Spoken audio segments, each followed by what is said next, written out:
Ya, gaduh rencana Wakil Presiden Gibran Rakabuming Raka akan berkantor di Papua. Hal itu adalah mandat dari Presiden Prabowo pada Gibran untuk mengurus pembangunan Papua.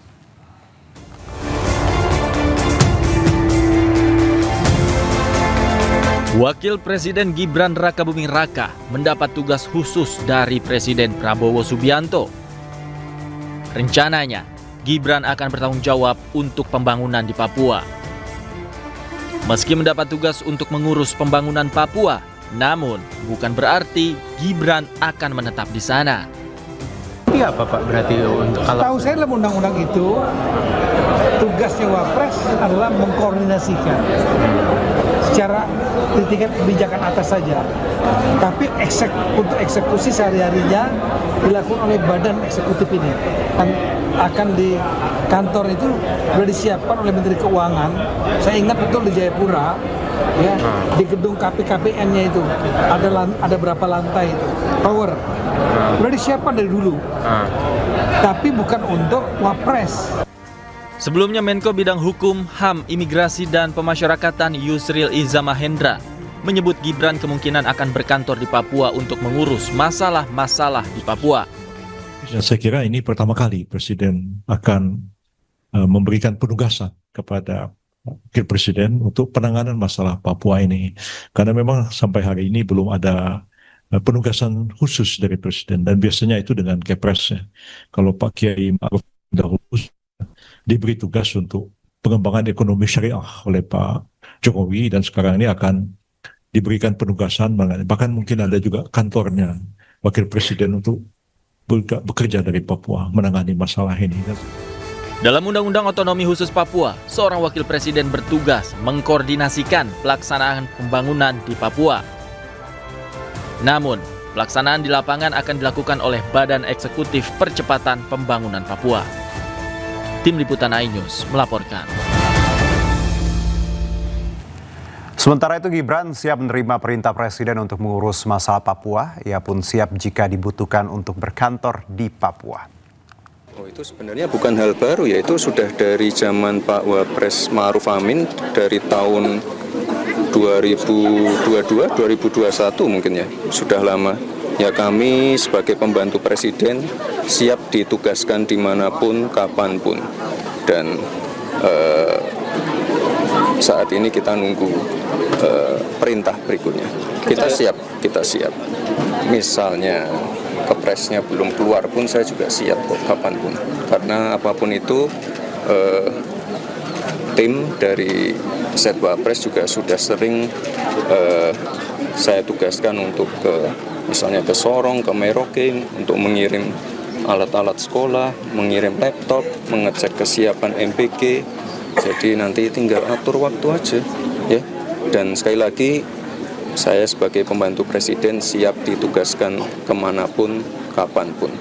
Dan ini kan melanjutkan kerja keras dari Pak Wapres Ma'ruf Amin untuk masalah Papua ini.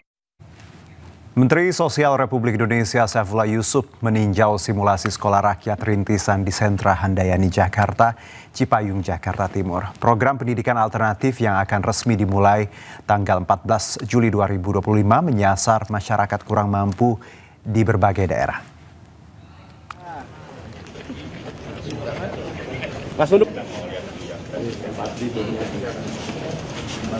Menteri Sosial Saifullah Yusuf meninjau simulasi sekolah rakyat rintisan yang dilaksanakan selama 2 hari sebelum pembelajaran dimulai pada tanggal 14 Juli dengan durasi simulasi 24 jam penuh. Simulasi dilaksanakan selama 2 hari yaitu pada tanggal 9 dan 10 Juli 2025 sehingga para siswa akan menginap di asrama yang telah disediakan. Sebanyak 75 siswa jenjang SMP akan mengikuti simulasi yang terbagi dalam 3 rombongan belajar. Masing-masing berisi 25 siswa. Proses belajar mengajar di sekolah rakyat tanggal 14 Juli yang akan datang. Nah itu kita mulai di 63 titik di mana semuanya sarana dan prasarananya sudah siap.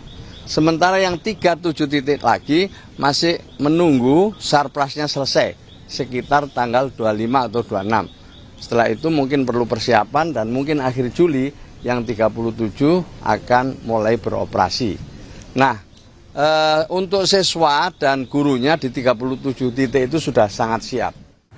Pemirsa, 38 finalis Miss Indonesia lakukan media visit ke kantor iNews Media Group untuk mengetahui bagaimana di balik layar pemberitaan, dan kegiatan ini bertujuan untuk memperkenalkan serta memperlihatkan bagaimana proses produksi berita yang cepat, akurat, dan bermanfaat bagi publik.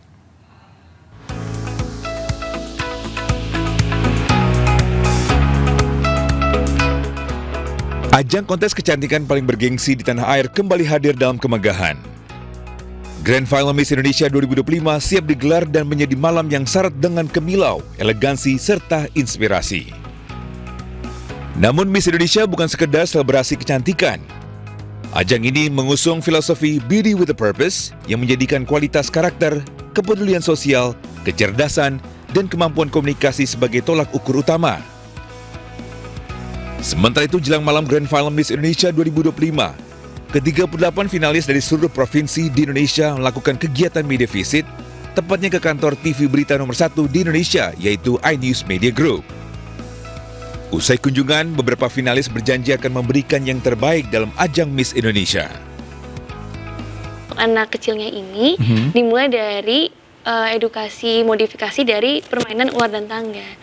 Seperti itu. Jadi dengan adanya platform Miss Indonesia, saya berharap saya bisa memperluas platform yang saya punya, dan saya berharap jika saya menjadi Miss Indonesia, saya juga bisa serve others with care and love. For myself, I would start with the sentence, I love love.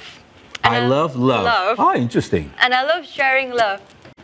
But the thing is, I see that there are lots of children in Indonesia that they haven't received the proper loving and caring, not just from their parents, but probably from their schoolmates, from their colleagues, as we see there are lots of bullying, especially.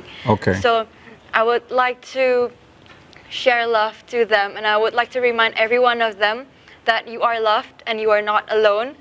And I want to empower everyone. Kegiatan ini bertujuan untuk memperkenalkan dan memperlihatkan bagaimana proses produksi berita yang cepat, akurat, dan bermanfaat bagi publik.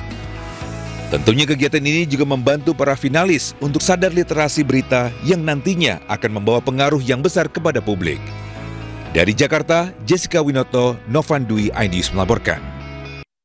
Terima kasih masih bersama kami. Pemirsa, Gunung Semeru di Lumajang, Jawa Timur kembali erupsi dengan tinggi kolom asap letusan 1000 meter di atas puncak. Erupsi juga disertai dengan luncuran awan panas sejauh 4 km ke arah tenggara, tepatnya menuju kawasan Besuk, Kobokan.